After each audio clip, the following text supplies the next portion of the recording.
Mos harroni se hoxha apo popi i Lërcës është kodër i Libanit, i indoktrinuar nga Hezbollahu i Libanit.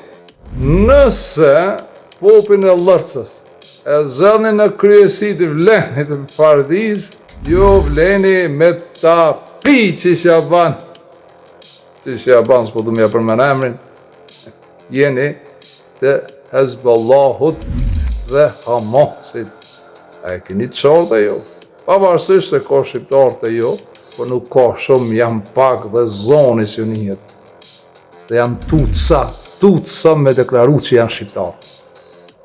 Po, deklaroni jo shqiptarë, po musliman deklaroni, jo muslimanizmin e kuptoni shqiptari. Por muslimanizmi më shumë është Turqi, dhe ju petra hathoni edhe Turqinë sot, për hatër të Stojkovicit dhe Vučićit, por edhe Dodikut.